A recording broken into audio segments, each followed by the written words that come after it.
Hi guys, ఈరోజు మనం Parakram movie director, producer, అలాగే హీరో, లిరిక్ రైటర్, ఇలా మొత్తం అన్ని క్రాఫ్ట్స్ హ్యాండిల్ చేసిన బండి సరోజ్ గారితో ఉన్నాం.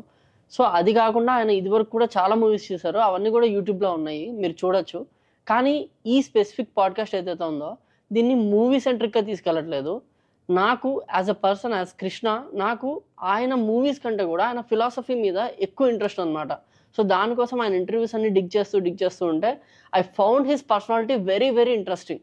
సో స్టూడెంట్స్కి, యూత్కి ఆయన ఫిలాసఫీ నాకెందుకో అందరికీ, ప్రపంచానికి చెప్పాలనిపించింది అనమాట. మెయిన్గా మన 1 మిలియన్ కమ్యూనిటీకి చెప్పాలనిపించింది, మెయిన్గా స్టూడెంట్స్కి చెప్పాలనిపించింది. సో అందుకోసం ఆయనతో ఈరోజు ఈ పాడ్కాస్ట్ అనేది ప్లాన్ చేసాం. అండ్ ఈ పాడ్కాస్ట్లో మూవీ గురించి మనం ఎక్కువ మాట్లాడడం. Will be talking about his philosophy on various things that students actually need. So అలాంటి దాని గురించి మనం ఈరోజు ఈ పాడ్కాస్ట్ ముందర తీసుకెళ్దాం. And welcome to our podcast sir. Hi అన్న. సో నేను ఎప్పటి నుంచో మీ మూవీస్ అన్ని చూస్తున్నా. మెయిన్గా కోవిడ్ టైంలో రిలీజ్ అయిన సినిమాల దగ్గర నుంచి ప్రతిదీ ఫాలో అవుతున్నా. అండ్ ఆ సినిమాలన్నీ పక్కన పెట్టేస్తే మీ కొన్ని ఇంటర్వ్యూస్ చూసాను అనమాట. అందులో you talked about various things like sex, love, marriage, caste, religion గురించి. నాకు ఈ ఫిలాసఫీస్ అనేవి స్టూడెంట్స్కి ఈ టైంలో చాలా ఇంపార్టెంట్ అనిపించింది, బేసిక్గా మనీ గురించి కూడా. ఎందుకంటే స్టూడెంట్స్ అందరూ ఎక్కువ స్ట్రక్ అవుతున్న పాయింట్స్ ఇవన్నీ. So love, marriage, money, career, ఇవన్నీ కూడా. అండ్ మీ కెరీర్ గురించి కూడా నాకు కొన్ని క్వశ్చన్స్ ఉన్నాయి, సో అవన్నీ కూడా ఇందులో కవర్ చేద్దాం. సో ముందుగా అసలు యూట్యూబ్లో ఒక సినిమాని రిలీజ్ చేయాలి అనే ఈ స్ట్రీమ్ ద్వారా ఎంచుకొని జనాల్లోకి వెళ్ళాలని మీకు ఎలా అనిపిస్తుంది? ఎందుకంటే cinema is a very big task, చాలా పెద్ద ఖర్చుతో కూడుకున్నది. దాన్ని అంతా తీసుకెళ్ళి ఫ్రీగా యూట్యూబ్లో పెట్టాలని మీకు ఎలా అనిపించింది? అంటే నేను తీసిన సినిమాలు సగటు మనిషికి కనెక్ట్ అయ్యే సినిమాలు, ఎక్కడో చోట రిలేట్ అవుతాడు అనమాట. అంటే ఇంతకుముందు చందమామ కథలు తీసామండి. నా రెడ్ జర్నీ, నిర్బంధం నుంచి నేను చూస్తే నేను సమాజంలో ఇంత సముద్రం అంత కంటెంట్ ఉంది, మనం ఎక్కడో ఆలోచించి కొత్తగా ఎందుకు క్రియేట్ చేయడం అని అక్కడి నుంచి నేను సమాజంలో ఉన్న వాటిని తీసుకున్నాను ఆస్పెక్ట్స్ని. కోవిడ్లో వలస కూలి పడిన బాధ, ఆదిశక్తి గురించి, అంబేద్కర్ గురించి, ఇలా రకరకాల ఐడియాలజీస్ చెప్పాను ఒకే సినిమాలో. అంటే అవి చూసాక ఒక మనిషి అన్నోడు ఎక్కడన్నా చలనం ఖచ్చితంగా వస్తుంది, ప్రతి మనిషికి కూడా వస్తుంది. సో నేను డబ్బుల కోసం కన్నా కూడా నాది ఎక్కువ మందికి రీచ్ అవ్వాలి, నేను నా ఐడియాలజీ ఎక్కువ మంది రీచ్ అవ్వాలి, నాకంటూ ఒక ఐడెంటిటీ వస్తుంది దాంట్లో అని చెప్పి నేను 3 సినిమాలు తీసానండి. ఇప్పుడు నేను గ్యాదర్ చేసుకున్న ఆడియన్స్, నేను సంపాదించుకున్న ఆడియన్స్ని ఇప్పుడు థియేట్రికల్గా నేను ఇప్పుడు వస్తున్నాను కాబట్టి అది నేను కన్వర్ట్ చేద్దాం, ఫైనాన్షియల్లీ కన్వర్ట్ చేద్దాం, to make more films. So దానికోసం ఎప్పుడు కూడా మనం ఈరోజు బిజినెస్ పెడితే ఈరోజు జరగదు. సో మనం ఏదైనా బిజినెస్ పెట్టినా, ఏదైనా మనం ఒక ఏమైనా టాస్క్ సెట్ చేసుకున్న ఫ్యూచర్ గురించి, దానికి ఎంత టైం పడుతుంది అండ్ దాని బఫరింగ్ టైం అంటాం కదా, అది ఇచ్చే మనం ప్లాన్ చేసుకోవాలి. నేను చాలా మంది చూస్తున్నాను, మా ఫ్రెండ్స్ కూడా చిన్న చిన్న స్టార్టప్స్ పెడతారు, 6 monthsలో రిజల్ట్ రాకపోతే వెళ్ళిపోతారు. స్టార్టప్ అనేది ఇట్ డిపెండ్స్. ఇప్పుడు ఒక సక్సెస్ఫుల్ స్టార్టప్ ఏదైనా తీసుకొని దీనికి 2 years పట్టిందంటే నువ్వు ఇంకో 1 year ఎక్కువ వేసుకోవాలి. వేసుకున్నప్పుడే నువ్వు ఆ స్టార్టప్లో దిగితే then you will be successful. So ఇంకో క్వశ్చన్ ఏంటంటే, మీరు ఏదైతే అన్ని క్రాఫ్ట్స్ మీరే హ్యాండిల్ చేస్తారు, దానికి రీజన్ ఏంటి? మీ దగ్గర వేరే బెస్ట్ క్రాఫ్ట్స్మెన్కి డబ్బులు ఇవ్వడానికి డబ్బులు లేక, లేకపోతే వాళ్ళు మీ అంత బాగా చేయలేరని మీ కాన్ఫిడెన్సా? అంటే రైటింగ్, మ్యూజిక్, ఈ 2 కూడా నేను ఎవరికి ఇవ్వనండి. Story, screen play, dialogues, direction and music, ఇవేంటంటే అవి ఎక్కడి నుంచి రావాలి, they are purely psychological things. So నేను నా లైఫ్లో నేను చాలా చాలా చూశాను కూడా, అంటే తక్కువ వయసులోనే ఎక్కువ లైఫ్ చూశాను, relatively to an average human being. So దానివల్ల నాకు వాటికి వేరే వాళ్ళపైన డిపెండెంట్ అవ్వాల్సిన అవసరం రాలేదు. ఎందుకంటే నేను చూసిన దాంట్లో నేను కొంచెం ఇంకా బెటర్గా చేస్తాను అనిపించింది, and I'm getting acclaims for that. మిగతావి ఏంటంటే డిఓపిగా స్టంట్స్ ఇంతకుముందు అవన్నీ నేను చేసేవాడిని. అవి ఏంటంటే వేరే వాళ్ళు హైర్ చేసుకోలేక, నా బడ్జెట్ లేక అలా చేసేవాడిని. అవి ఎక్స్ట్రా స్ట్రెయిన్, డిఏ కలరిస్ట్ కూడా నేనే. అదంతా అది ఇంకా పెద్ద job, 40 days day and night నిద్ర లేకుండా. అలాంటిది ఇప్పుడు నేను డిఓపి వచ్చి ఈ సినిమాకి 100%లో కెమెరామెన్, స్టంట్స్ బయట వేరే అతను, ఆర్ట్ డైరెక్టర్ వేరే ఆయన. సో వాళ్ళు ఇప్పుడు హైర్ చేసుకుని నేను చేయాల్సిన క్రాఫ్ట్స్ ఏవైతే ఉన్నాయి నేను మాత్రం చేయగలను. ఆ రైటింగ్ కానీ, మ్యూజిక్ కానీ, ఎడిటింగ్ కానీ, అవి నేను చేసుకున్నాను. యాజ్ అ బిజినెస్ పర్స్పెక్టివ్లో నేను సినిమాని ఎక్కువ చూస్తాను, ఎందుకంటే end of the day cinema is also business కదా. సో నేను బిజినెస్ స్టార్ట్ చేసినప్పుడు నేను ఇవన్నీ ఒక్కడనే చేసుకునేవాళ్ళని, ఎడిటింగ్, అండ్ వీడియోస్ క్రియేట్ చేయడము, స్టూడెంట్స్కి చెప్పడం, ఇవన్నీ నేనే చేసామండి. When your business is growing, మనము అన్ని పనులు మనమే చేయలేం. కొంతమందిని కొన్ని చోట్ల తీసుకురావాల్సి వస్తుంది. అప్పుడే ఎంప్లాయ్మెంట్ క్రియేట్ అవుతుంది, మెంబర్స్ పెరుగుతారు, మేబీ కొంచెము పర్ఫెక్షన్ కూడా పెరిగే అవకాశం ఉంది. సో ఫ్యూచర్లో మీరు తీసే సినిమాలకి అప్పుడు కూడా అన్ని ఈ 3 క్రాఫ్ట్స్ ఏవైతే మీరు ఇంపార్టెంట్ నేనే చూసుకుంటున్నారో అవి కూడా మీరే చేస్తారా, లేకపోతే వేరే వాళ్ళకి ఇచ్చే అవకాశం ఉందా? అవి అయితే చెప్పాను కదా, అవి ఆర్ట్ ఫామ్. ఆ 3 క్రాఫ్ట్స్ అనేవి ఏంటంటే ప్యూర్ ఆర్ట్ ఫామ్. అవి వేరే పర్సన్తో చెప్పి కూడా చేయించుకోలేము. ఇప్పుడు డిఓపి అనుకోండి, మన టేస్ట్ ఆఫ్ లైటింగ్ ఏమన్నా బేసిక్ థింగ్ చెప్తే దెన్ హీ విల్ ఇంప్రూవైజ్. ఇప్పుడు ఈ కెమెరామెన్ వచ్చాక నాకు విజువల్ స్టాండర్డ్ పెరిగింది. సో ఇన్ ఫ్యూచర్ నేను ఏంటంటే I want to produce films. కొత్త దర్శకులు, కొత్త నటీనటులు, కొత్త కథలు ఇంపార్టెంట్. ఒక సంవత్సరానికి ఒక 10 సినిమాలు చేయాలి, ప్రొడ్యూస్ చేయాలి. సో ఎవ్రీ 1.5 monthకి నా సినిమా నా ప్రొడక్షన్ హౌస్ నుంచి రావాలి, అదొక డ్రీమ్. బిఎస్కే మెయిన్ స్ట్రీమ్ అనేది ఒక. ఇంకోటి సంవత్సరానికి ఒక సినిమా, నా టేస్ట్ ఆఫ్ సినిమా, నేను నటుడిగా నేను డైరెక్ట్ చేసుకుని ఒకటి చేస్తాను ఖచ్చితంగా. బయట ప్రొడక్షన్ హౌసెస్లో యాక్టర్గా నేను ఏమైనా చేయాలి, లేకపోతే ఏమైనా మ్యూజిక్ నచ్చో, అది నచ్చో, డైలాగ్స్ నచ్చో, వాట్ ఎవర్ నేను టేబుల్ మీద చేయగలిగేవి, నా బిజీ షెడ్యూల్ పక్కన పెట్టకుండా నేను చేయగలిగేవి ఉంటే అవి బయట చేయాలని ఉంది. I wanted to be a part of 100 ఫిల్మ్స్లో పార్ట్ అవ్వాలనుకుంటున్నాను. ఒక 100 సినిమాల్లో ఏదో రకంగా, ఒక సినిమాకి ఎడిటింగ్, ఒక సినిమా మ్యూజిక్, అది నా డ్రీమ్ అండి, ఫైనల్ డ్రీమ్. సో ఇంకొకటి వచ్చేసి మీ మొత్తం సినిమాలు అన్నీ కూడా చూస్తే హీరో ఒక నెగిటివ్ క్యారెక్టర్తో ఉంటాడు. ఎండ్ ఆఫ్ ద డే ఆ సినిమా చుట్టూ జరిగే సిచ్యువేషన్స్ వల్ల ఎండ్ ఆఫ్ ద మూవీకి తను ఒక పాజిటివ్ క్యారెక్టర్ కింద కన్వర్ట్ అవుతాడు. ప్రతి దాంట్లో hero will be A contract killer అవ్వచ్చు, కొన్ని దాంట్లో అన్నిట్లో కూడా నెగిటివే. అక్కడి నుంచి ఇట్లా కన్వర్ట్ అవుతారు. సో ఆ నెగిటివ్ క్యారెక్టర్ దగ్గర మీరు వాడే బోల్డ్ లాంగ్వేజ్ ఏదైతే ఉందో దానివల్ల మీరు ఏమన్నా నెగిటివిటీ ఫేస్ చేశారా? లేదండి, ఎందుకంటే నా సినిమాలు మెయిన్ స్ట్రీమ్ ఆడియన్స్ సినిమాలు. అంటే నాకు జ్యుడిషియరీ నుంచి అభిమానులు ఉన్నారు, నాకు పోలీస్ డిపార్ట్మెంట్ నుంచి అభిమానులు ఉన్నారు, బ్యూరోక్రాట్స్ ఉన్నారు, గవర్నమెంట్ ఎంప్లాయీస్ ఉన్నారు, లేబర్ ఉన్నారు, స్టూడెంట్స్ ఉన్నారు.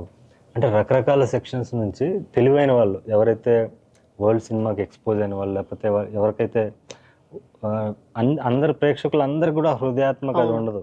ఒక సెక్షన్ ఆఫ్ పీపుల్ క్రింజ్ ఉంటారు, వీళ్ళని వాళ్ళు ఫాలో అవుతారు. ఇది బాగుందంటే వీళ్ళు చూసి బాగుంది అంటారు, వాడు ఏదో తీసుకుంటాడు, అందులో సాంగ్ ఏదో తీసుకుంటాడు. సో వీళ్ళని ఫ్రంట్ రో ఆడియన్స్ మనం రీచ్ అవ్వాలి, సినిమాని ప్రేమించే ఆడియన్స్ మనం రీచ్ అయితే ఆటోమేటిక్గా మిగతా వాళ్ళు రీచ్ అవుతామని నేను చేశాను. నేను ఆ లాంగ్వేజ్ ఎందుకు వాడంటే అటెన్షన్ కోసం. ఇప్పుడు హాలీవుడ్లో క్వింటిన్ టారెంటినో చేశాడు, బాలీవుడ్లో అనురాగ్ కశ్యప్ చేశాడు, తెలుగులో ఎవరు చేయలేదు, మనం చేద్దాం. బూత్ అనేది భాషలో ఉంటుంది తప్ప అందులో శృంగారం కానీ, రొమాన్స్ కానీ ఇలాంటివి ఏమి ఉండవు. అంటే విమెన్ని డిగ్రేడ్ చేసి బాడీ పార్ట్స్ చూపించి దాని యువత హార్మోన్స్తో సొమ్ము చేసుకోవాలి అనే ఆలోచన కాకుండా రియలిస్టిక్ లాంగ్వేజ్, నలుగురు మధ్య ఉన్న లాంగ్వేజ్ని వాడి దాంట్లో ఫిలాసఫీ చెప్పాలి. అందులో కూడా మంచి అంటే మనిషి మనస్తత్వానికి వాడి బిహేవియర్కి సంబంధం ఉండదని చూపించాలి. అది మెయిన్ అండి. అన్నిటికన్నా ముఖ్యంగా ఏంటంటే యాక్టర్గా నేను జనాల గుండెల్లోకి వెళ్ళాలి. నేను ఇప్పుడు థియేటర్కి వస్తే ఈరోజు యాక్టర్ సెంట్రిక్కే హోల్ వరల్డ్ నడిచేది. అలా వెళ్ళాలంటే నేను ఛాలెంజింగ్ రోల్స్ చేయాలనుకున్నాను. ఫస్ట్ సినిమాలో ఒక రేపిస్ట్, అన్నిటికన్నా వర్స్ట్ క్రైమ్ ఏంటంటే రేప్. ఒక రేపిస్ట్ ఒక మంచి మనిషిగా మారితే జనాలు యాక్సెప్ట్ చేస్తారా అనేది ఇప్పటివరకు ఎవరు చేయలేదు. అది నేను చేశాను, చేసి జనాల చేత యాక్సెప్టెన్స్ తీసుకున్నాను. సెకండ్ ఫిల్మ్ వచ్చేసరికి పొలిటికల్ ఫిల్మ్. పాలిటిక్స్ అంటేనే ఒక సీన్లో పెట్టాలంటే కూడా భయపడతారు. నేను సినిమానే తీశాను, తీసింది కూడా న్యూట్రల్గా తీశాను. తీయడం వల్ల ఏంటంటే నాకు అన్ని రాజకీయ పార్టీల నుంచి కూడా నాకు అభిమానులు ఉన్నారు, సమానంగా ఉన్నారు. వీడు ఈ పార్టీ అని ఎవరు ముద్ర వేయలేరు. అది ఇంకో ఛాలెంజ్, అది కూడా నటుడిగా పెద్ద ఛాలెంజ్. అది థర్డ్ ఫిల్మ్ మాంగళ్యం కూడా అంతే. యూత్ని అట్రాక్ట్ చేయాలి, యూత్లోకి వెళ్ళిపోవాలి, దూసుకెళ్ళాలనుకున్నాను. వెళ్ళాలంటే ఏంటంటే ప్రేమ. ఈరోజు యూత్ అనేది ప్రేమ అనేది హార్మోన్స్ టైం కాబట్టి అది ఆ టైంలో చాలా విషయాలను వాళ్ళు ప్రేమగా ఊహించుకుంటారు. అంటే నీకు కావాల్సిన ప్లెజర్ని ప్రేమ అనే దాంట్లో నువ్వు వెతుక్కుంటూ వెళ్తున్నావు. సినిమాల ప్రభావం కూడా ఉంది, మన సినిమాల ప్రభావం కూడా ఉంది. సో వాళ్ళని రీచ్ అవ్వాలి. నిజమైన ప్రేమ అంటే ఏంటి చెప్పాలి వాళ్ళకి. వాళ్ళు కోల్పోయిన ప్రేమను వాళ్ళకి చూపించాలి అని ఒక సగటు మనిషి లైఫ్లో ప్రతి అబ్బాయి లైఫ్లో కూడా ఒక అమ్మాయి, మోసం చేసిన అమ్మాయి ఉంటుంది, లేకపోతే ఒక పిరికి అమ్మాయి ఉంటుంది. పిరికి అమ్మాయిని వాడు ఫేస్ చేసినప్పుడు వాడు ప్రేమ మీద వాడికి విరక్తి వచ్చేస్తుంది. ఈ ప్రేమ అనేది తప్పు అనుకుంటాడు. ప్రేమ తప్పు కాదు, నువ్వు ఎంచుకున్న ప్రేమ తప్పు, నిజమైన ప్రేమ ఉంటుంది అని బుజ్జమ్మ ప్రేమ చూపించాను. సో అలాగా ఇప్పుడు ఛాలెంజింగ్ రోల్స్ చేసి నేను యాక్టర్గా నేను జనాల్లోకి వెళ్ళాను కాబట్టి ఇప్పుడు నేను ధైర్యంగా రాగలుగుతున్నాను. ఇప్పుడు ఇప్పటిదాకా మనం మూవీస్ గురించి మాట్లాడాం కదా, ఇప్పుడు ఫిలాసఫికల్గా మీరు తీసుకున్న ఎగ్జాంపులే, మీరు రేప్ గురించి the worst thing which can happen is rape అని అన్నారు కదా. రీసెంట్గా మీకు కోల్కతాలో జరిగింది ఆ వీడియో ఉంది. ఒక సెట్ ఆఫ్ ఆడియన్స్ అంటే లేడీస్ ఎవరైతే ఉన్నారో వాళ్ళందరూ కూడా మీ అబ్బాయికి నేర్పించండి, కొంతమంది ఏమో అమ్మాయిని జాగ్రత్తగా చూసుకోండి అనే సెక్టర్ ఇలా ఉన్నారు. ఈ మొత్తంలో నాకు ఒక పర్సెప్షన్ ఉంది, అది మీరు ఎలా తీసుకుంటారని చూద్దాం. సో అబ్బాయిని జాగ్రత్తగా చూడండి అంటే అమ్మాయిలకి అబ్బాయిల్లో సేఫ్ ఫ్రెండ్స్ కూడా ఉన్నారు, కానీ ఇక్కడ ఒక పర్సన్ని బ్లేమ్ చేయాలి కానీ ఒక జెండర్ని బ్లేమ్ చేయకూడదు అనేది నా ఉద్దేశం. ఎందుకంటే not every man is a rapist, right? ఎంత లో సిచ్యువేషన్ ఉన్నా కొంతమంది రేపిస్ట్గా ఉండకపోవచ్చు కూడా. సో దాని మీద మీరేమనుకుంటున్నారు? Like how the society is treating అనేది కరెక్ట్ అనుకుంటున్నారా? అంటే జెండర్ని బట్టి మనం ఇప్పుడు కూడా జనరలైజ్ చేయలేమండి, వాళ్ళ క్యారెక్టర్ ఏంటనేది, వీళ్ళు ఎలాగా ఉంటారు. కానీ ఇది మాత్రం నిజం, అబ్బాయికి నేర్పించండి అనేది మాత్రం నిజం. ఎడ్యుకేట్ చేయట్లేదు నేను ఎవరికి కూడా. ఇప్పుడు నేను చిన్నప్పుడు నేను బాయ్గా ఉన్నప్పుడు నన్ను కూడా ఎడ్యుకేట్ చేయలేదు. సో నేనే సెల్ఫ్ ఎడ్యుకేట్ అయ్యాను, లేకపోతే నేను చూసిన సిచ్యువేషన్స్లో ఒక సింగిల్ మదర్ని చూశాను కాబట్టి ఒక ఉమెన్ అంటే అరే ఉమెన్ అంటే ఒక రెస్పెక్ట్, వాళ్ళు ఎంత కష్టపడతారని నేను రియలైజ్ అవ్వగలిగాను. అందరూ అలా అవ్వరు. వాళ్ళకు ఇప్పుడు అల్లారు ముద్దుగా పెంచుతున్నప్పుడు నువ్వు పిల్లల్ని ఈరోజు వాడికి అది తెలీదు. సో ఇలాంటి సిచ్యువేషన్ వచ్చినప్పుడు ఒక వాళ్ళు ఒక రుగ్మత పుట్టినప్పుడు వాడు ఆటోమేటిక్గా ఇలాంటి వాటికి వెళ్ళిపోతారు చాలామంది.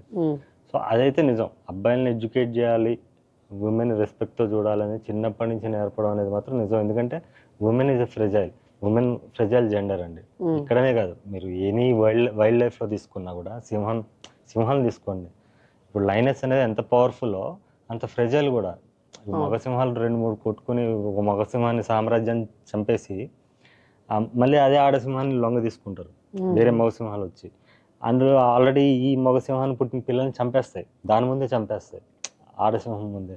So that is there because ఆ మేల్ అనేది ఆ బిల్ట్ ఆ ఫిజిక్ నుంచే కొంచెం ఇలా ఉంది కాబట్టి నేచర్లోనే. సో అది అయితే కరెక్ట్, ఆ పాయింట్ ఆఫ్ వ్యూ అయితే కరెక్టే. బట్ జెండర్ని బట్టి ప్రతి ఒక్కరిని జనరలైజ్ చేసే ఫెమినిజం కూడా రాంగ్, అలా అని మగవాళ్ళు ఏం చేసినా కూడా సపోర్ట్ చేసే ఇది కూడా రాంగ్, మేల్ చావనిజం. సో మీది ఒక ఇంటర్వ్యూ చేశానన్న, ఆ ఇంటర్వ్యూలో మీరు ఏమన్నా అంటే సెక్స్ని లీగల్ చేస్తే ఇలాంటి ఇష్యూస్ తక్కువ అవుతాయని మీరు అన్నారు. ఎందుకంటే కరెంట్ యూత్ సెక్స్ని లవ్ని ఈక్వల్గా చూడలేకపోతున్నారు, రెండింటికి మధ్య యాక్చువల్ డిఫరెన్స్ వాళ్ళకి అర్థం కావట్లేదు. ఎప్పుడైతే వాళ్ళు ఒక దాన్ని పూర్తిగా అనుభవిస్తారో అప్పుడే దీనిలోకి వస్తారని మీరు చెప్పడం విన్నాను. దాని గురించి ఒకసారి మీ పర్సెప్షన్. అదే అండి, ఇప్పుడు ఎందుకంటే నేను యంగ్గా ఉన్నప్పుడు నా హార్మోన్స్ నాలో జనరేట్ అయినప్పుడు, ఎందుకంటే ఆఫ్టర్ ఆల్ వేర్ హ్యూమన్స్, ఎంత మనం బయట నటించినా కూడా ఒక అమ్మాయిని చూసి మనం అట్రాక్ట్ అవుతాం, లేకపోతే అమ్మాయి ఒక అబ్బాయిని చూసి అట్రాక్ట్ అవుతుంది.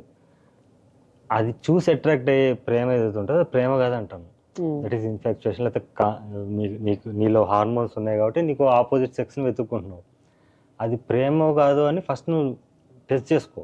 యూ టేక్ టైం, దానికోసం నువ్వు నీ కెరీర్ని పాడు చేసుకోవద్దు అంటాను. సో ఇప్పుడు నేను సెక్స్ లీగల్ చేయాలని ఎందుకని అంటే, ఇప్పుడు మనం అంటే ప్రాస్టిట్యూషన్ లీగల్ అయిపోతే ఎవరైతే సింగిల్స్ ఉన్నారో, సింగిల్స్ అనే వాళ్ళే కదా ఈరోజు క్రిమినల్స్గా మారేది వాళ్ళే, లేకపోతే వాళ్ళు సైకలాజికల్గా డిప్రెషన్లోకి పోయేది కూడా వాళ్ళే. సో వాళ్ళకి ఫ్రీ సెక్స్ దొరుకుతున్నప్పుడు ఈ ప్రేమ అనే దాంట్లో పడరు. So when sex is available easily, నీకు కావాల్సిన సెక్స్ కోసం ఇంకో వ్యక్తి ఆపోజిట్ సెక్స్ని చూసినప్పుడు అది నువ్వు ప్రేమ అని అనుకునే అపోహల నుంచి బయటపడతావు అని నా ఫీలింగ్. నీకు ఇప్పుడు యూరోపియన్ కంట్రీస్ కానీ ఎక్కడన్నా మీరు చూస్తే ఎక్కడో చోట వాళ్ళ కాంటినెంట్లో ఎక్కడో 2-3 కంట్రీస్లో లీగల్ ఉంటుంది. వీళ్ళు జస్ట్ అలా రోడ్ వేస్లో ట్రావెల్ అయిపోయి వచ్చేస్తారు. లైక్ నీకు ఫుడ్ ఎలాగో షెల్టర్ ఎలాగో అలా కూడా ఇది కూడా వన్ ఆఫ్ ది పార్ట్స్ కదా, మనకి వన్ ఆఫ్ ది ఆస్పెక్ట్స్ ఇది. సో ఆ పర్స్పెక్టివ్లో చెప్పాను నేను. ఇంకోటన్నా సో క్యాస్ట్, ఎందుకంటే నేను చూసిన దాంట్లో మీ మూవీస్లో ఒక్కొక్క జోనర్లో ఉంటే అందులో అన్నీ కూడా కమర్షియల్ మూవీసే, కాకపోతే ఒక్కొక్క దాంట్లో కొన్ని వాటిని మీరు చేస్తారు. లైక్ ఇన్ మాంగళ్యం లవ్ మ్యారేజ్ అనే కాన్సెప్ట్ తీసుకున్నారు. అంతకుముందు కోవిడ్ టైంలో చేసిన నిర్బంధం 1, 2 వీటిలో ఏంటంటే జనాలు పడుతున్న యాక్చువల్ కష్టాల గురించి తీశారు. అండ్ మోస్ట్ ప్రాబబ్లీ అన్నిట్లో కూడా నేను చూసింది ఏంటంటే క్యాస్ట్ గురించి ఎక్కువ మీరు చేస్తుంటారు. తక్కువ జాతి వాళ్ళని తక్కువ అనుకుంటున్నారా, లేబర్ వాళ్ళని ఇలాగా చూడడం తప్పు అనేది మీరు ఎక్కువ చెప్తూ ఉంటారు. కరెంట్ మూవీ ఏదైతే మీరు ఇప్పుడు రిలీజ్ చేస్తారో దానిలో నాకు తెలిసినంత వరకు మీరు హిందూయిజం గురించి మాట్లాడారు, ట్రైలర్లో నేను చూశాను. సో అసలు ఈ క్యాస్ట్ సిస్టమ్ మీద మీకున్న అవగాహన, క్యాస్ట్ సిస్టమ్ మీద మీకున్న ఫిలాసఫీ ఏంటి? అంటే మీరు దీన్ని ఎట్లాగా తీసుకుంటారు? క్యాస్ట్ అనేది ఏంటి?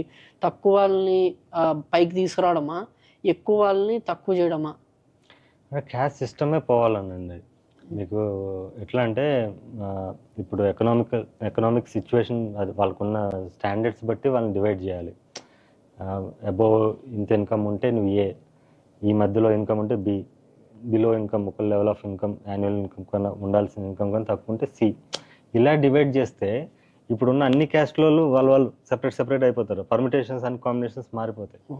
కానీ ఇప్పుడు ఏం జరుగుతుందంటే క్యాస్ట్ని బట్టి మనిషి సైకాలజీని లేకపోతే మనిషిని వాడి ఆలోచన బట్టో లేకపోతే వాడు చేస్తున్న దీన్ని బట్టో కాకుండా క్యాస్ట్ని బట్టి మనం మనిషిని అంచనా వేస్తున్నాం, విచ్ ఈజ్ రాంగ్. ఇప్పటికీ ఉంది సొసైటీలో.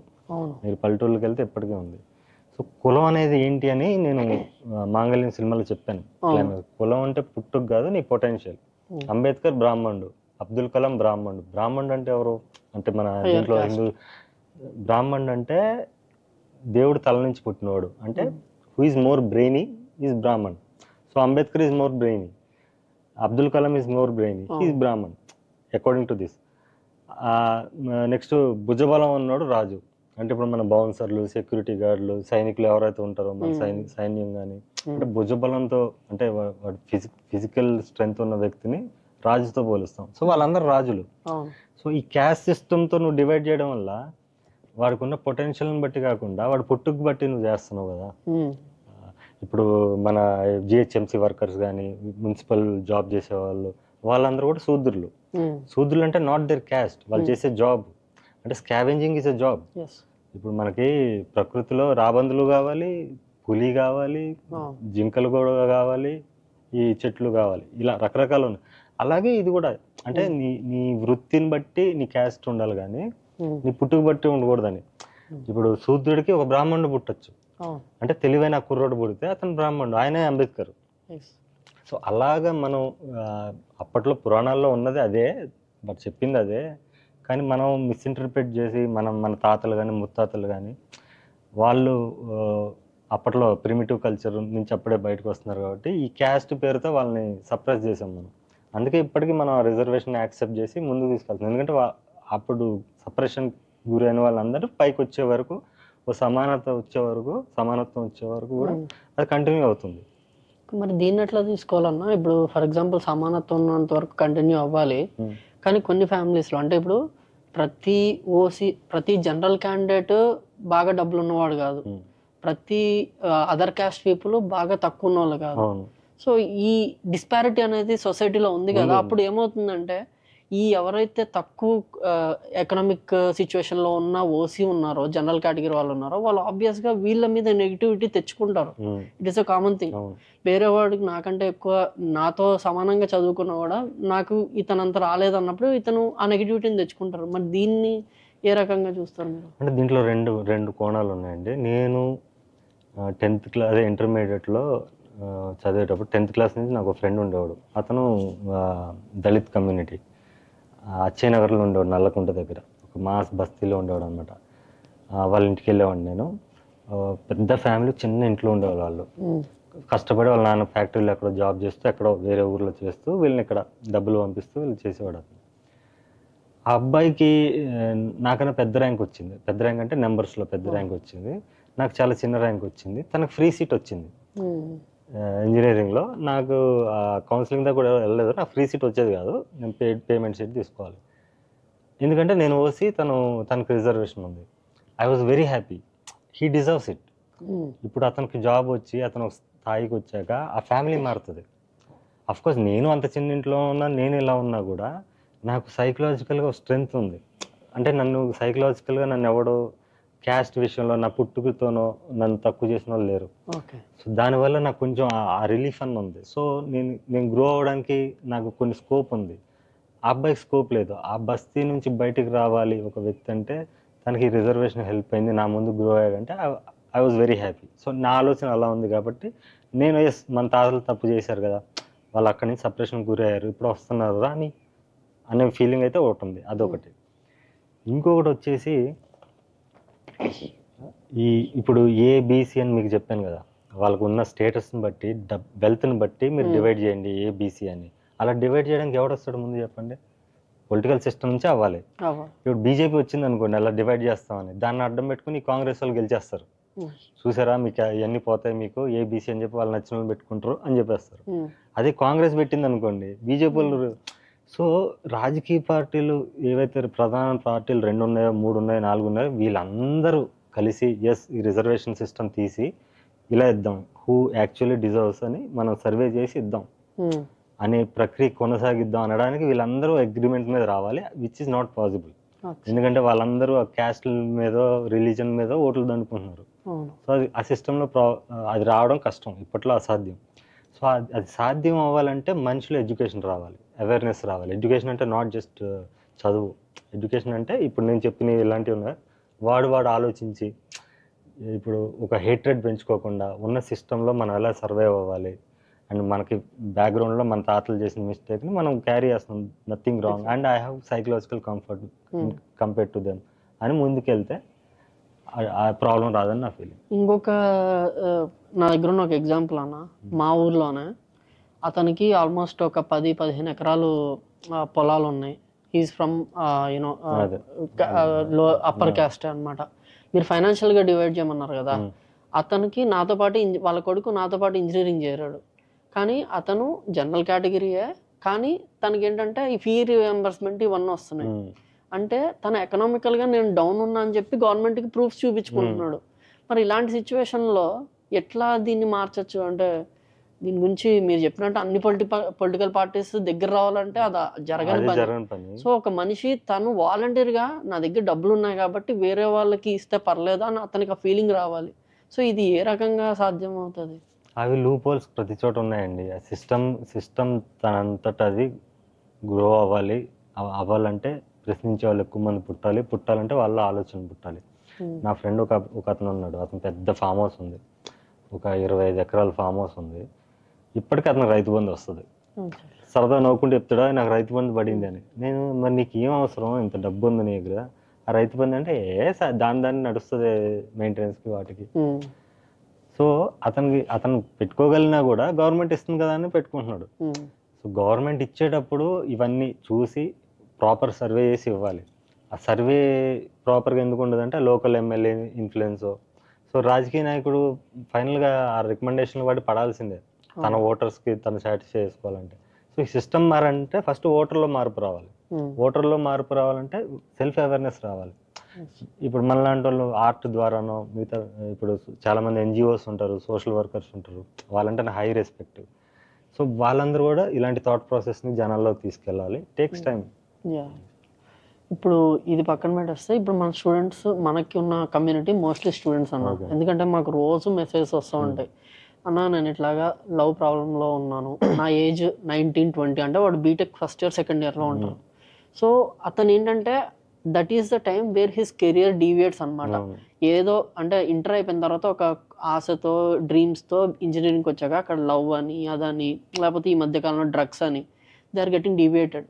సో ఆ ఎగ్జాక్ట్ టైంలో పేరెంట్స్ ఒక పిల్లవాడిని ఎంత జాగ్రత్తగా చూసుకుంటే అతను డీవియేట్ అవ్వకుండా ఉంటాడు. ఎందుకంటే అక్కడ నాశనమైన జీవితం it continues till his death అనమాట. ఎందుకంటే అప్పుడు బాగుపడితే బాగుపడినట్టు, లేదా అప్పుడు నాశనం అయిపోతే కంటిన్యూస్గా వెళ్ళిపోతారు. లేకపోతే ఏదో ఒక స్టేజ్లో అతనికి రియలైజేషన్ రావాలి. సో ఇన్ని ఆస్పెక్ట్స్ జస్ట్ ఆ ఏజ్ గ్రూప్లో ముడిపడి ఉంటాయి. సో అక్కడ పేరెంట్స్ తీసుకోవాల్సిన కొన్ని థింగ్స్ ఏంటి, వాళ్ళు తీసుకోవాల్సిన వాళ్ళ పిల్లలకి తీసుకోవాల్సినది ఏంటి, ఏం చేస్తే మంచిది, లేకపోతే ఒక పిల్లవాడిగా వాడేం ఆలోచించుకుంటే మంచిది? ఇప్పుడు మీరు వైల్డ్ లైఫ్ చూసారనుకోండి, ముసలి పాము పిల్లలు, మీరు ఒకసారి చూడండి ఎప్పుడైనా డాక్యుమెంటరీ. అంటే వైల్డ్ లైఫ్ని పిల్లలకి అలవాటు చేయాలంటాను. ఆ సింహం డాక్యుమెంటరీస్ కానీ ముసలి పిల్లలు పాము పిల్లలు ఇవి ఎందుకు చెప్తుందంటే పాము పిల్ల ముసలి పిల్లలకి సర్వైవల్ రేటు 1/100. 100 పిల్లలు పుడితే ఒకటి బతుకుతుంది, మిగతా అన్ని చచ్చిపోతాయి. దాన్ని కప్ప కూడా మింగేస్తుంది చిన్నగా ఉన్నప్పుడు. ఈ పాము పిల్లలు ముసలి పిల్లలు ఎట్లాంటి అంటే పుట్టినప్పటి నుంచి హంటింగ్ చేయాలి. అమ్మ ఉండదు, నాన్న ఉండదు, ఎవరు ఉండరు, అవి హంటింగ్ చేయాలి. హంటింగ్ చేస్తేనే బ్రతకగలవు. మనిషిలో ఏంటంటే ఆ హంటింగ్ అనే క్వాలిటీ లేదు ఇప్పుడున్న దీంట్లో, ఇప్పుడున్న సొసైటీలో. ఎందుకంటే మనం మన పిల్లల కోసం దాస్తున్నాం, స్కూల్కి పంపిస్తున్నాం. సో ఏదైతే ఆర్థోడాక్స్ నడుస్తుందో ఆ సిస్టమ్ ఫాలో అవుతున్నాం మనం. సో వాళ్ళకి తెలియదు హంటింగ్ అనేది ఏంటంటే మనిషిలో ఒక టాలెంట్, ఏదో ఒక టాలెంట్. ఇప్పుడు ముసలి పిల్ల, పాము పిల్ల, సింహం పిల్ల ఏవి తీసుకున్నా వాటికి లవ్ ఉంటుంది, వాటికి ఫ్యామిలీస్ ఉంటాయి, వాటికి రొమాన్స్ ఉంటుంది, అన్నీ ఉంటాయి. కానీ హంటింగ్ అనేది బదలవాలి. ఎందుకంటే బతకాలంటే బతుకుతారు, హంటింగ్ కావాలి. సో అలాంటి హంటింగ్ స్కిల్, ఏదో ఒక స్కిల్ ప్రతి మనిషిలో మనం డెవలప్ చేసుకుని మిగతావి మన ఒక లైఫ్ జీవిస్తున్నాం, వచ్చింది ఒకటే లైఫ్, స్టూడెంట్ లైఫ్ ఎంజాయ్ చేయాలి. కానీ దాంతోపాటు ఒక టాలెంట్ డెవలప్ చేసుకుంటే ఈ డీవియేషన్స్ ఉండవు. పొరపాటున నీకు డీవియేషన్ హార్మోనల్ దీనివల్ల, లేకపోతే నిజంగా నువ్వు ప్రేమించి తెలియకుండా నువ్వు సినిమాల ప్రభావం వల్ల అమ్మాయిని కళ్ళలోకి వచ్చేసి ఫోన్లు మాట్లాడా అంత లవ్ చేసేస్తున్నావు అంటే కూడా హంటింగ్ వదలకంటున్నాను. నీకు ఏదో టాలెంట్ ఉంటుంది, స్పోర్ట్స్ ఏదో ఒక టాలెంట్. అలానే నేను ప్యాకెట్ బాగా ఆడతాను, బెట్టింగ్ బాగా చేస్తానంటే పనికొచ్చే హంటింగ్ అంటే ఏంటి, నీకు పనికొచ్చేది ఫ్యూచర్. దాన్ని ఎప్పుడైతే నువ్వు తీసుకుంటూ తర్వాత ఏమైనా చేసుకో, ఆ బ్యాలెన్స్ పిల్లల్లో నేర్పించాలంటే పిల్లల్లో అది పేరెంట్స్ చెప్తే వచ్చేది కాదు, స్వతహాగా వాళ్ళు తెలుసుకోవాలి. పేరెంట్స్ ఏమైనా చేయగలుగుతారంటే చిన్న వయసు నుంచి 11 years 10 years నుంచే పిల్లల్ని జూ పార్క్ తీసుకెళ్ళండి, వైల్డ్ లైఫ్ చూపించండి. మనం మనుషులుగా పుట్టినందుకు మన ఎంత లక్కీ వాళ్ళకి చెప్పండి. నువ్వు దాని పిల్లగా పుట్టుంటే నువ్వు ఇన్ని చేయాల్సి వచ్చేది, ఇంత లైఫ్లో ప్రతిరోజు నువ్వు వాటి పుట్టినప్పటి నుంచే పోరాటం కదా. అలాంటిది నీకు లేదు, కానీ నీకు ఒక ఏజ్ వచ్చాక ఆ పోరాటం అక్కడి నుంచి స్టార్ట్ చేయలేవు. సో ఇక్కడి నుంచి నువ్వు ప్రిపేర్ అవ్వు అని ఒక మెంటల్ ప్రిపరేషన్ ఇస్తే బై టీనేజ్కి వచ్చేసరికి వాళ్ళకు ఒక ఇది వస్తుందని నా ఫీలింగ్. సో రీసెంట్ మూవీలో మీరు ఏదైతే పరాక్రమం రిలీజ్ అవుతుందో అందులో మీరు హిందూయిజం నుంచి ఒకటి తీసుకున్నారు. నా పరంగా హిందూయిజం కావచ్చు, ఏదైనా ఒక రిలీజన్ కావచ్చు, it is a way of life ఎవరికైనా కూడా. అంటే మన తల్లిదండ్రులు కావచ్చు, వాళ్ళ యాన్షియంట్ పీపుల్ కావచ్చు, హిందూ అంటే లైక్ ఇలా బొట్టు పెట్టుకోవాలి, లేకపోతే పంచ కట్టుకోవడము, ఇది ఒక ట్రెడిషన్, ఒక కల్చర్ నేర్పించారు. కానీ ఇప్పుడు వీటిని, ఈ ట్రెడిషన్ కల్చర్ అంటే మీరు హిందూగా పుట్టినందుకు ఇలాగ మీరు వే ఆఫ్ లైఫ్ లీడ్ చేయాలి, క్రిస్టియన్గా ఉంటే ఇలా లీడ్ చేయాలి, ముస్లిం అయితే ఇలా లీడ్ చేయాలనేది మామూలు నాకు తెలిసింది. కానీ వీటిని ఇప్పుడు దేవుళ్ళ మధ్య గొడవ లాగా చేస్తారు. రాముడు, జీసస్, అల్లా అని చెప్పేసి ముగ్గురు మధ్య గొడవ చేసి ఇప్పుడు ఈవెన్ యూత్ కూడా గొడవ పడ్డం, దానికి పొలిటికల్ పార్టీస్ కూడా సపోర్ట్ చేయడం, ఇవన్నీ స్టార్ట్ అయిపోయినాయి. సో ఒక రిలీజియన్ సిస్టమ్ని మీరు ఎట్లా చూస్తారు? ఎందుకంటే నాకు తెలిసినంత religion is very very important. ఒక మనిషికి చిన్నప్పటి నుంచి నువ్వు పెరిగే విధానం ఇది అని నేర్పించేది రిలీజియన్. సో మీరు మీ పర్స్పెక్టివ్లో రిలీజియన్ అంటే ఏంటి? రిలీజియన్ ఈజ్ మ్యాన్ మేడ్ అండి. ఎవడో దేవుని చూడాల, ముగ్గురిని పిలిచి మీ దేవుని చూపించంటే ఎవడో చూపించడు, ఆడు సొంతంగా క్రియేట్ చేసుకున్నాడు. దాన్ని మనం కించపరచకూడదు. నువ్వు క్రియేట్ చేసుకున్న దేవుడిని పూజించు, పక్క దేవుడిని విమర్శించుకు. నా దేవుడు గ్రేట్ అని చెప్పకు. ఎందుకంటే నీది ఇమాజినరీయే, వాడిది ఇమాజినరీయే, ఎవరిది సైంటిఫిక్ కాదు, ఎవరు ప్రూవ్ చేయలేరు తీసుకొచ్చి. ఇంకొకటి ఏంటంటే హిందూయిజం గురించి నేనేం చెప్పానంటే, హిందూకి రాముడు ఒక్కడే కాదు కదా, హిందూకి 30 దేవుళ్ళు ఉన్నారు. అందులో పంచభూతాలు ఉన్నాయి, గాలి దేవుడు, నీరు దేవుడు, నిప్పు దేవుడు. సో పంచభూతాలు ఉన్నాయి, ప్రతి మనిషే దేవుడు, మనిషి కూడా దేవుడు, బల్లి దేవుడు, బంగారు బల్లి ఉంటుంది, వారాహ అవతారం కూడా, పంది కూడా దేవుడు, కుక్క కూడా దేవుడు, భైరవుడు అంటున్నాం. సో హిందూయిజం అనేది ఇట్స్ ఎ కల్చర్. ఈ కల్చర్ నుంచే మతాలు పుట్టినాయని నా ఫీలింగ్. ఈ కల్చర్ ఇప్పుడు మీరు గూగుల్లో చూసినా ఏన్షియంట్ రిలీజియన్ ఏదంటే హిందూయిజం అని వస్తుంది. హిందూయిజం అనేది రిలీజియన్ కన్నా కూడా ప్రకృతిలో ఉన్న ప్రతి జీవిని, ప్రాణిని మనం గౌరవించాలి, మనం ప్రేమించాలి, ప్రతి దాంట్లో దేవుని వెతుక్కోవాలి, దైవత్వం ఉంటుంది అని చెప్పే కల్చర్ ఇది. ఈ కల్చర్ నుంచి పుట్టిన రిలీజియన్స్ని మనం హేట్ చేయడం నాన్సెన్స్ అంట. ఇప్పుడు అమ్మ తన పిల్లల్ని హేట్ చేయదు, అలాగే అవతల వాళ్ళు కూడా హిందూయిజం అగెనిస్ట్గా చెప్తుంటారు కదా, దట్ ఈస్ ఆల్సో రాంగ్. ఎవడో ఈ బొట్టు పెట్టుకోవడం, కట్టుబొట్లు ఇవన్నీ హిందూయిజంలో లేవండి. ఇవన్నీ కొంతమంది మధ్యలో వచ్చిన వాళ్ళు తరతరాలుగా ఏదో తీసుకుని వచ్చారు తప్ప, మీరు హిందూయిజంలో కృష్ణుడు చెప్పాడా బొట్టు పెట్టుకోండి, ఇది చేయండి, అది చేయండి అని చెప్పరు కదా. హిందూయిజంలో మీరు రకరకాల క్యారెక్టర్స్ ఉంటాయి, మనుషులు ఉండే క్యారెక్టర్సే ఉంటాయి. ఒకడు ఉమెనైజర్ ఉంటాడు, ఉమెనైజర్లో ఒక దైవత్వం ఉన్న ఉమెనైజర్ ఎవరో, అంటే ఉమెనైజింగ్ అనేది అది అది బ్యాడ్ కాదు. అట్లా దానికి ఎడిక్ట్ అయ్యే ఉమెనైజర్ ఉంటాడు, ఉమెన్కి సెంటర్ ఆఫ్ ఇంట్రెస్ట్గా ఒక వ్యక్తి ఉంటాడు. కృష్ణుడు దానికి inspiration. He's not a womaniser, women are attracted to him. ఎందుకంటే తనలో దైవత్వం ఉంది, తన ఫిలాసఫీ ఉంది. తన ఫిలాసఫీ వల్ల ఈరోజు హ్యూమన్ రేస్ ముందుకెళ్తుంది, గొప్ప ఆలోచనలు ఉన్నాయి ఆయన దగ్గర. So women got attracted. So అట్లా మీరు రావణుడు కూడా దేవుడే హిందూయిజంలో, రాముడు దేవుడే. ఇలా రకరకాల మనుషులు. వాలిలో కూడా ఒక దైవత్వం ఉంటుంది, మీకు గరుత్మంతుడిలో కూడా ఒక దైవత్వం ఉంటుంది. సో బ్యాడ్లో, గుడ్లో, ఈవిల్లో కూడా దైవత్వం చూపించారు. శివుడు దేవుడు, బ్రహ్మదేవుడు దేవుడు, ఇలా రకరకాల దేవుళ్ళు ఉన్నారు.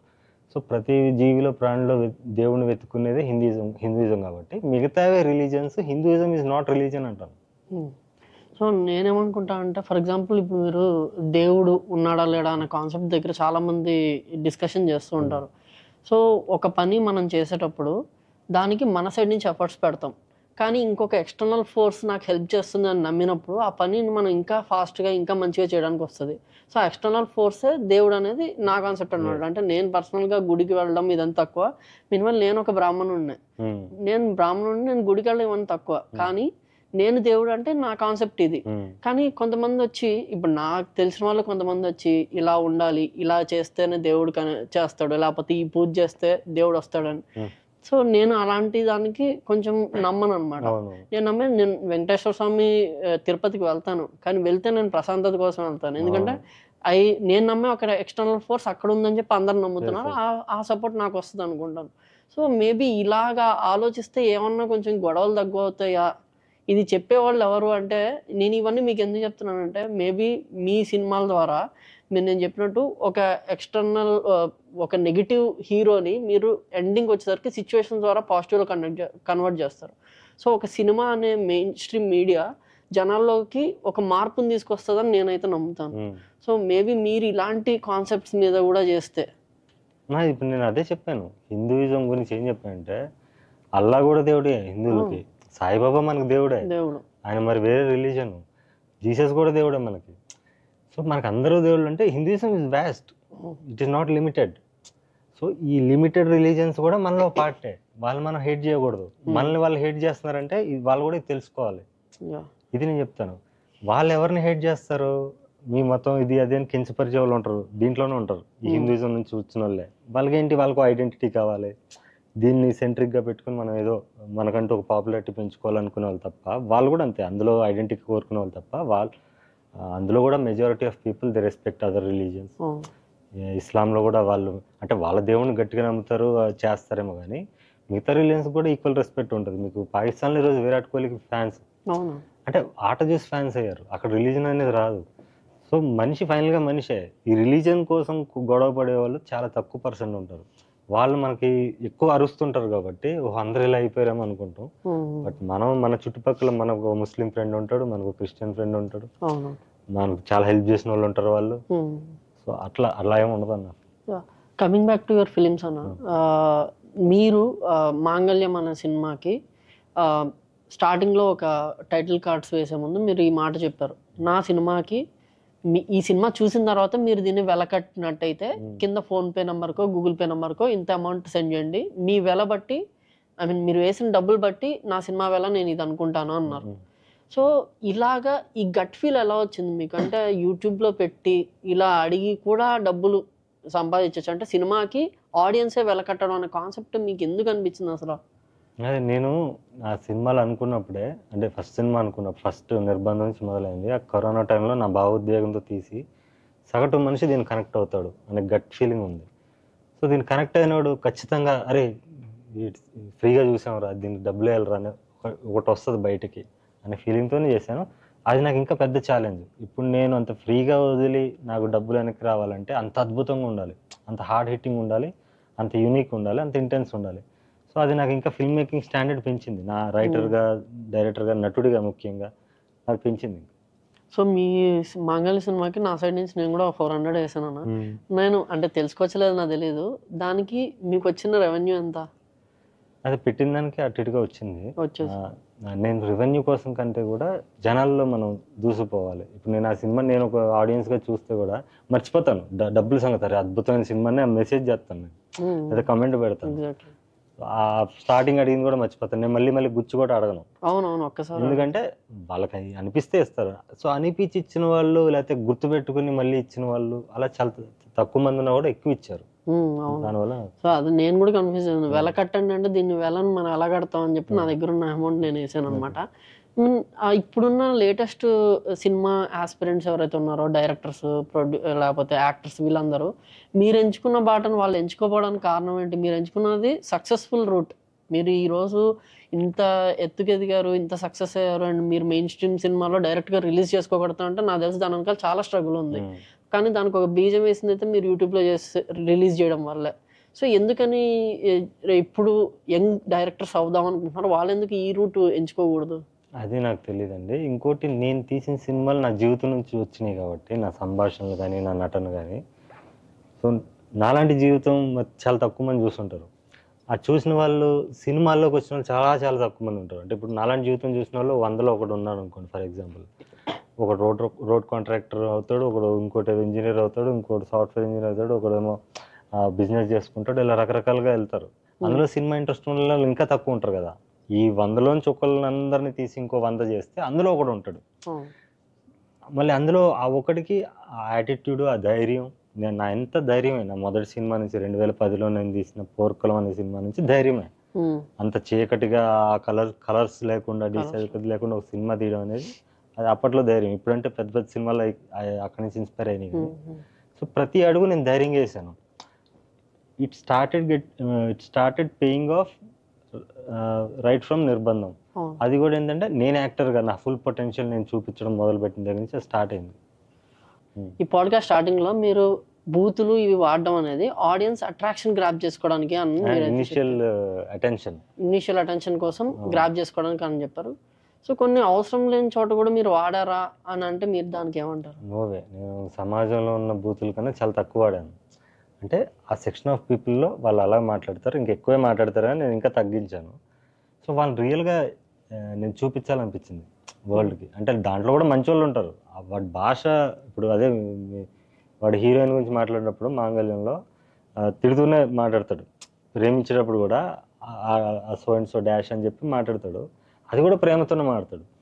సో చాలామంది నేను చెప్పాను, నేను స్లమ్స్లో ఉండే వాళ్ళతో ఎక్కువ తిరిగేవాడిని. వాళ్ళ ఇంట్లో కూడా వాళ్ళ ఫాదర్ని కూడా తిట్టేవాళ్ళు పక్కకు వచ్చి. అంటే ప్రేమతో తిట్టేవాళ్ళు.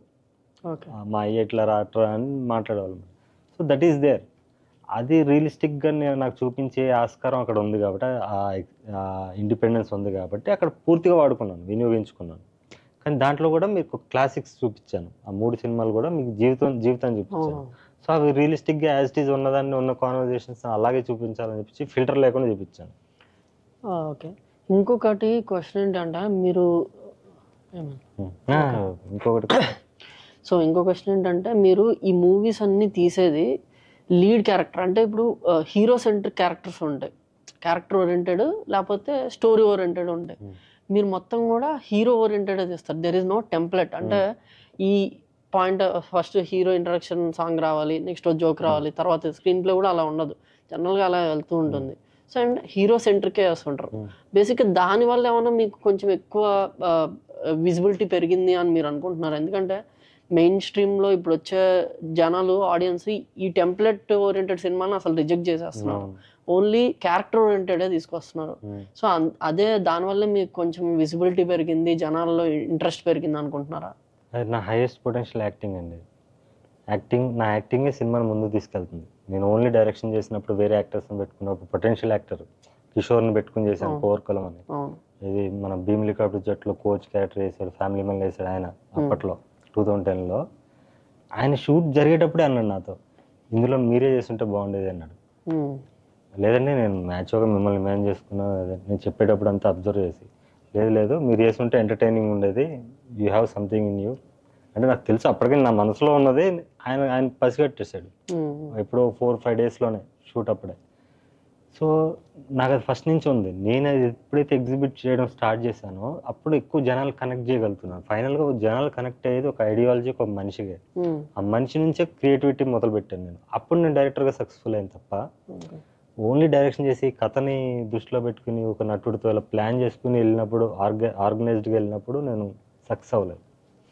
ఇంకొక క్వశ్చన్ ఏంటంటే ఇప్పుడు సమాజంలో మీరు బ్యాక్ టు నిర్భయ కేసు జరిగింది 2012లో. అప్పుడు ఆ రేప్ ఇష్యూ జరిగినప్పుడు మేమందరం ఇంటర్మీడియట్లో ఉన్నాం. మమ్మల్ని అందరినీ స్కూల్లో వాళ్ళందరూ బయటికి తీసుకెళ్ళి ధర్నాలు అవి చేయించారు. కలెక్టర్ ఆఫీస్ దాకా నడిపించి చిన్నపిల్లలందరూ నడిపించి. సో అప్పుడు ఆ పిల్లోడి మైండ్ సెట్లో ఏమొస్తుంది అంటే ఓకే ఇలా చేస్తే తప్పేమో, 8th క్లాస్ 9th క్లాస్ పిల్లోడికి అంటే అమ్మాయిని ఇలా చేయడం అనేది చాలా తప్పు అనే ఒక క్వశ్చన్ వస్తుంది. రీసెంట్గా కోల్కతాలో ఇష్యూ అయింది.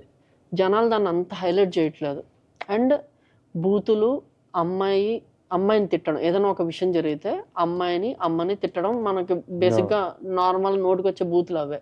ఇవన్నీ నార్మలైజ్ అయిపోయినాయేమో అనేది. ఎందుకంటే మీకు జబర్దస్త్ లాంటి కామెడీ షోస్లో కావచ్చు అన్నిట్లో కూడా ఈ బూతులు తిట్టడం ఇవన్నీ కూడా నార్మలైజ్ అయిపోయినాయి.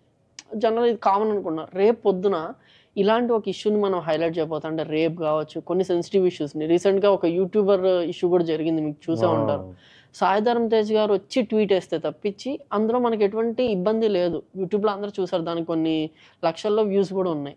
సో ఒకడు వచ్చి ఇది తప్పు అని చెప్పకపోతే మనిషి రిలీజ్ అయ్యే అవకాశం ప్రజెంట్ చాలా తక్కువ ఉంది. సో రేపొద్దున మన కమింగ్ జనరేషన్స్ ఈ విషయాన్ని కూడా నార్మలైజ్ చేసుకుంటే అప్పుడు ఏంటి పరిస్థితి? లేదు అవ్వదండి, ఎప్పటికీ అవ్వదు. వర్బల్గా మాట్లాడుకుని అన్ని ఇగ్నోర్ చేస్తారండి. అలాంటి అసలు ఫస్ట్ వాళ్ళని ఫాలో అయ్యే వాళ్ళు చాలా తక్కువ మంది ఆ మెంటాలిటీ ఉన్న వాళ్ళు ఉంటారు. ఇది హైలైట్ చేయడం వల్ల ఇంకా ఎక్కువ మందికి అతను బ్యాడ్ గానే గుడ్ గానే తెలిసాడు ఆపోజిట్ పర్సన్. లేకపోతే ఎక్కువ మంది తెలిసేవాడు కాదని నా ఫీలింగ్.